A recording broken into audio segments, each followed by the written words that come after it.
The fourth reading of Parshat Vayechi opens with Yaakov Avinu wishing to spill the beans. Chapter 49. We're getting very near the end of the book of Genesis. And now Father Jacob is preparing last will and testament.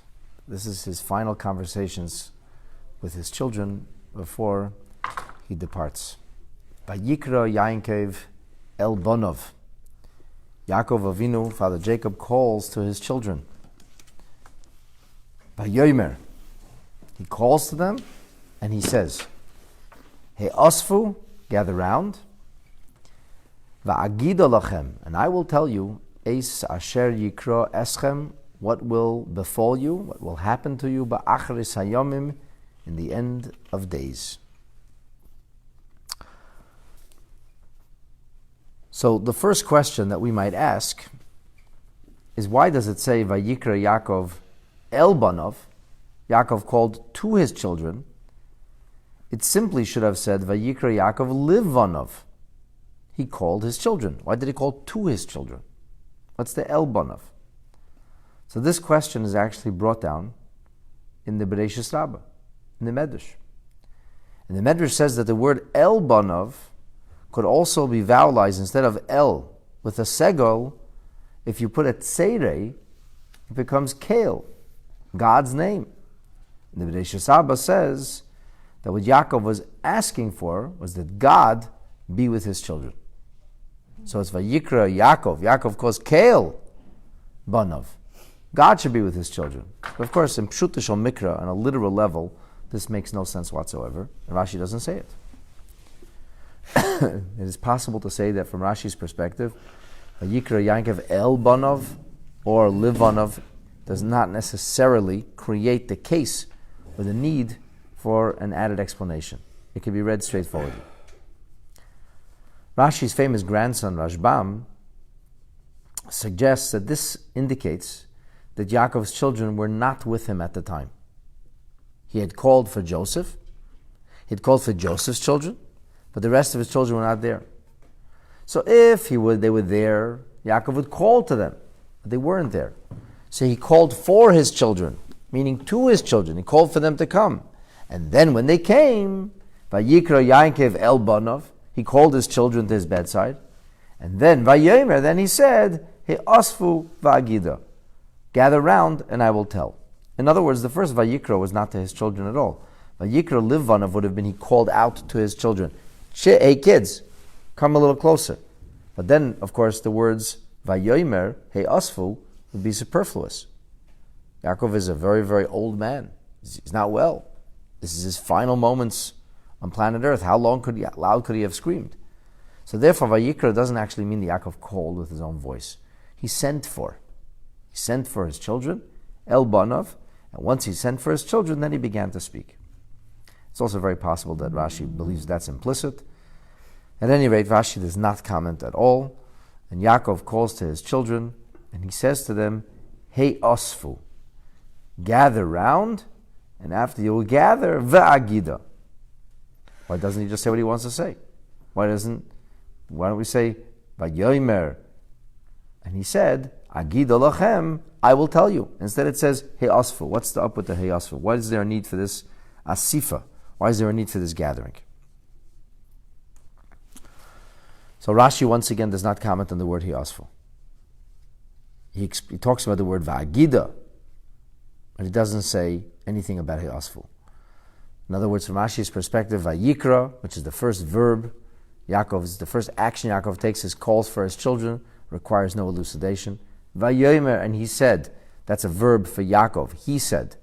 Hey osfu is a verb for them. He's telling them what to do. You should gather. It's the third verb in the pasuk.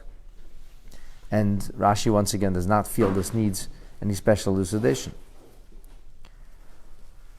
So the Targum Yonasan ben Uziel suggests something very, very interesting. This is also found in the Medrash Lekach Tov. That the word Aseifa or Asifa is related to the notion of purification. And the Medrash says like this: first purify yourselves. First, put yourselves into a higher state of consciousness. Purge your minds of any other thoughts. When you'll be really focused, really, gather in, is as if like, I need you to get into the moment. When you'll immerse yourself and prepare yourself for this moment, then I'll be able to tell you all the secrets of the future. I can spill the beans. Which is certainly not pshuta shel mikra, that asifa, hiyasfa means gather around. To say that asifa is lashon asefa, and that it means to purify yourself or cleanse yourselves, remove other things from your mind, it's not on a level of a simple pshat. It certainly isn't. The Medrash HaChefetz suggests that Yaakov wanted them to be on one page. He wanted them to be of one heart. He says he begged them, be belev echad. Obviously, we'll have different opinions. After all, we are Jewish, and everybody's going to go in different directions. But that's okay, as long as our heart's in the right place. He says your heart must be in the same place. If you all care about the same thing, then nobody will be able to touch you. So when we talk about Jewish unity, we don't really mean that everybody has to look at things exactly in the same fashion. We don't really mean that everybody has to agree. That's unreasonable. In general, ein deyaseyim shavas, people don't have the same mind, are not of the same mind in general. And specifically, when we talk about Jewish people, everybody knows the famous idea, 2 Jews. Well, there's different opinions about this. Is it 3 opinions, or 4 opinions, or 5 opinions when you have 2 Jews? But the point would be that it's unreasonable for Yaakov to say, everybody should surrender their minds, and from this point onward, you all have to think alike. That makes no sense. That means surrendering individuality. That's a cult-like approach. And Judaism and cults have nothing to do with one another. Judaism has never been a cult, chas v'sholem. A cult discourages personal growth and development, and Judaism, especially Hasidus, encourages and inspires personal growth and development. What we can ask for is that everybody's heart should be in the same place. Everybody should care equally. So Yaakov says to them, I want you all to care. Your heart should be in the right place. And the Medrash HaChefetz goes on to say that if everybody's heart's in the right place, ein kol beria yochel lechem. Nobody has anything on you. Nobody can lay a hand on you. But if our hearts are in different places, then we're in big trouble. Then we open ourselves to all kinds of chas v'shalom, weakness and attack, and so on and so forth.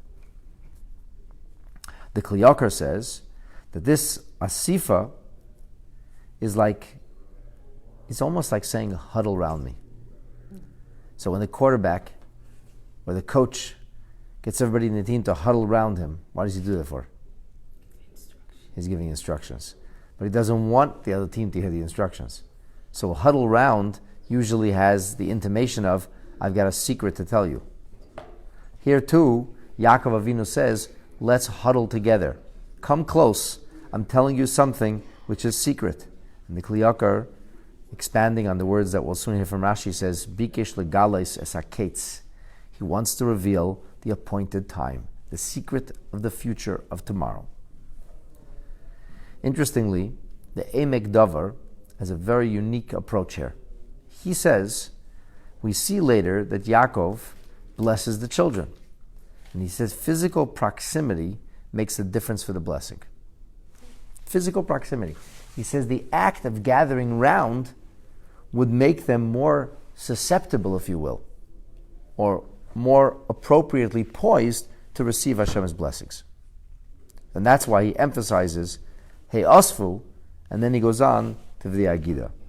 Of course, the problem with the words of the Emek Davar is that Yaakov doesn't even intend to bless them, according to Rashi. And in fact, he doesn't bless them in verse 1. What happens is in verse 2, after saying He Asfu, he says, okay, He Kabtzu. Now gather round, or now huddle together. It's a different word.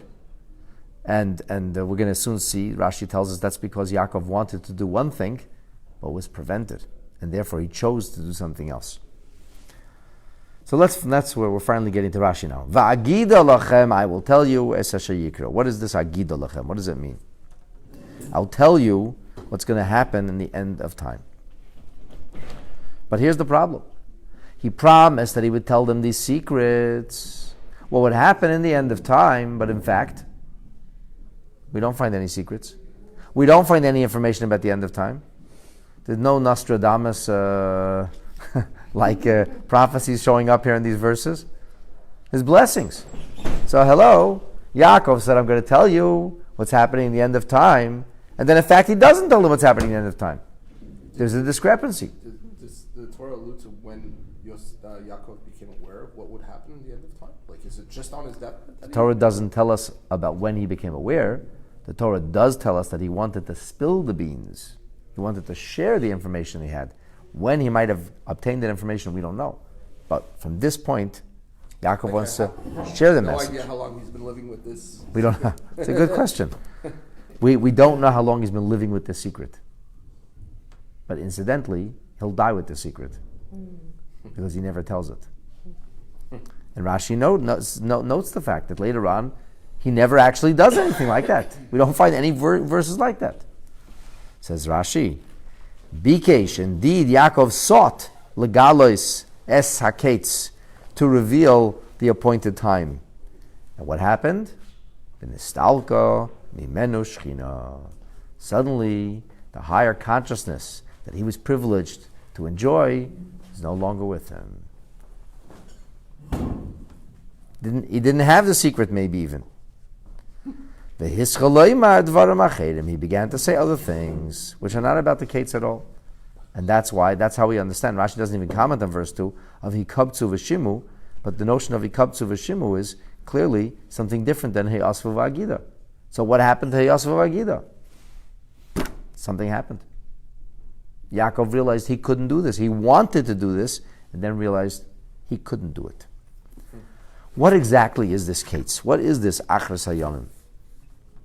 So Ramban says, without any question, that this is the coming of Mashiach. Yaakov wanted to reveal the coming of the Mashiach, the end. The Sifsei Kohanim goes even further. He says Yaakov wanted to reveal the time of Tchiyas HaMesim, which incidentally, the Zohar suggests might take place 4 decades after Mashiach comes. Although the Rebbe explains it doesn't have to be that way. That's a version of events. One possibility of how they will unfold. The Rebbe says it's possible that things will accelerate and happen with tremendous speed. But the Zohar says, simply, it's the simple approach. The plan A is 40 years later. At any rate, according to the Sifsei Kohanim, that's what he wanted to reveal. However, you should know that there are other opinions. For example, the Targum Yonasan ben Azil says that this is not talking about an appointed time altogether on a national destiny level. This is talking about the reward of tzaddikim in the other world. This is talking about the punishment of the wicked in this world. And how and what the afterlife looks like. Now, as a rule, Gan Eden is not something we understand. The reality of the next phase in our life is something that's beyond us. But Yaakov wanted to share those secrets. He wanted to tell him what heaven is like. But he doesn't do it. Doesn't do it.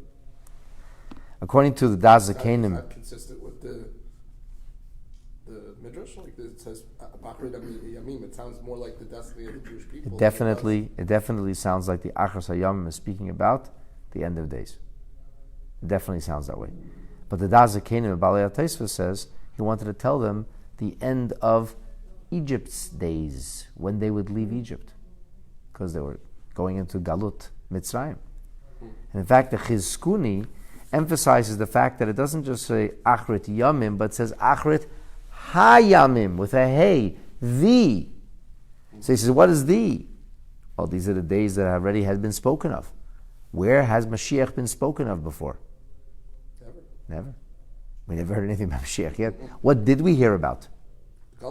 We heard about Abraham being told that your descendants will be strangers in a land that is not theirs. Right.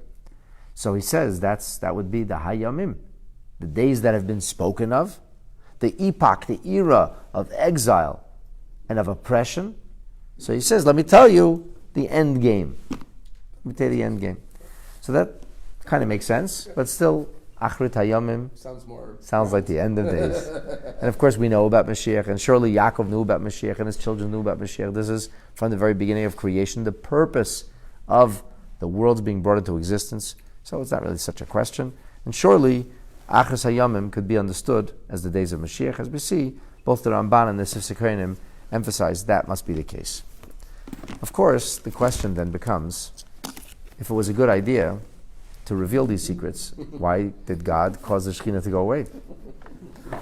And if it wasn't a good idea, what was Yaakov thinking? What's going on here? So let's take a look on page Shin Mem.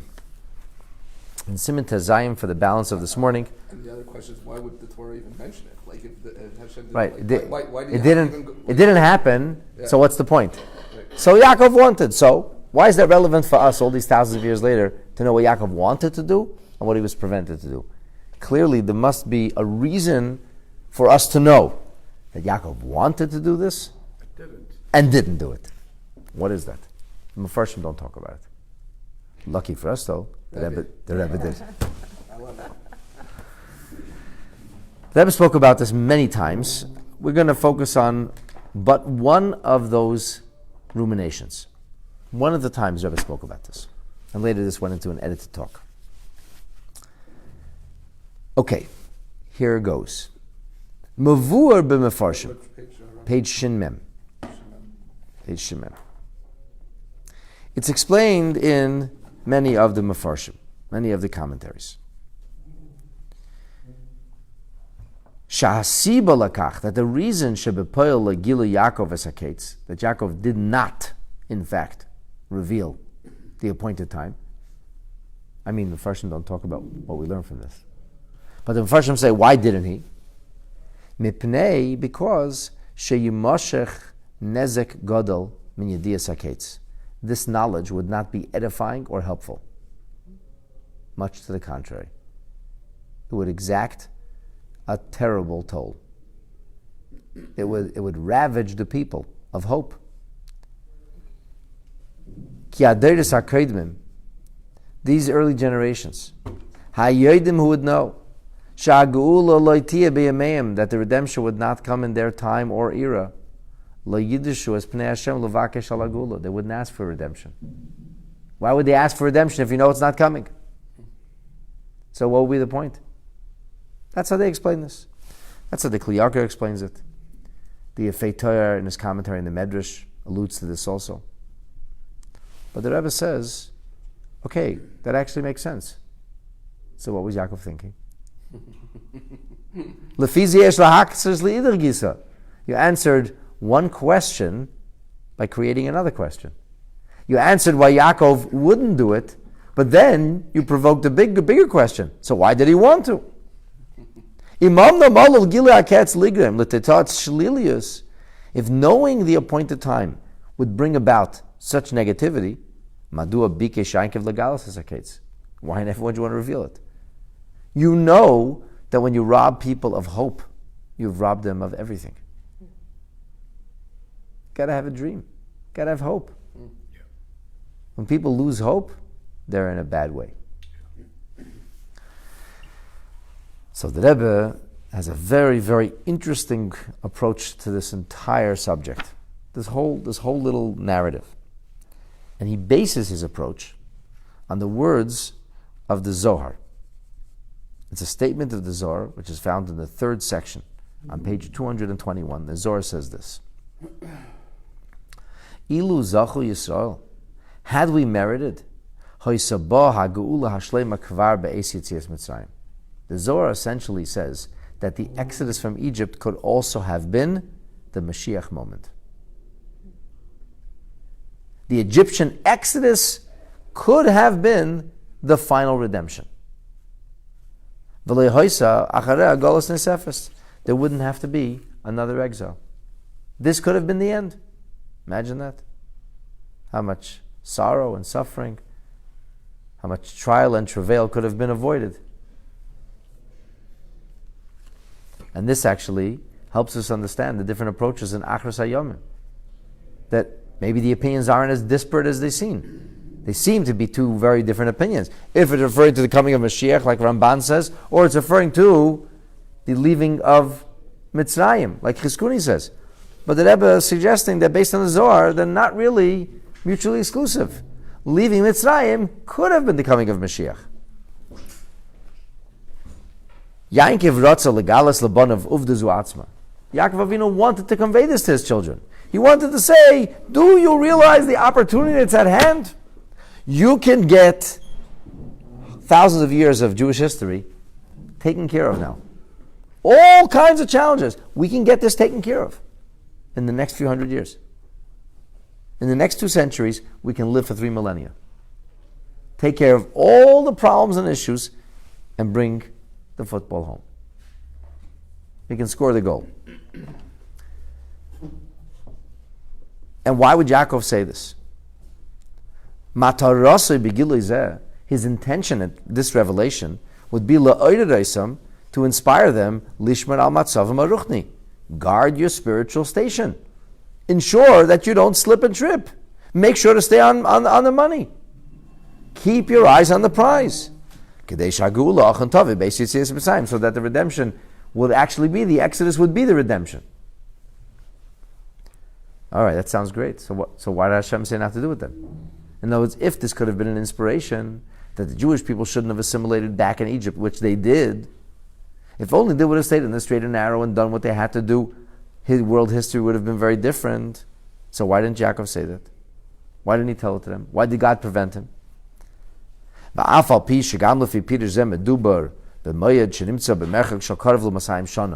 though, according to this opinion, which is the opinion really, like we said, of many Mefarshim, that we're talking about the end of the Egyptian exile, which is 2 centuries away, because they spent 210 years, and now we're 17 years into that 210.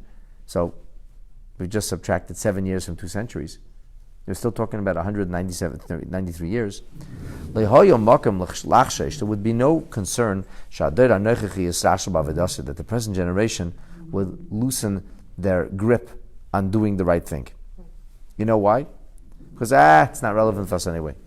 Because the truth is, people can look ahead into the future. You can feel that what will happen now will affect us in 100 years, or maybe even in 200 years. You tell people what will be in 2,000 years, they look like you're crazy. They tell a story, there was a fellow who came to a retirement home, and he was talking, he was a scientist, giving a whole presentation about global warming, or global colding, whatever you want to call it. And he said that within 20 billion years, there will be nothing left in the universe. And one older gentleman got very agitated. I saw he said 20 million years. He said, 20 billion years? He said, no, not 20 million, 20 billion. He said, oh, Baruch Hashem, 20 billion. But the truth is that, 200 years, you can look 200 years ahead. You can feel a sense of responsibility now for 3, 4, 5, 6, 7, 8, maybe even 10 generations. You can feel that destiny. You can feel that we're fighting for a Jewish tomorrow, and that what will happen in 100 years from now. 200 years is not that long ago.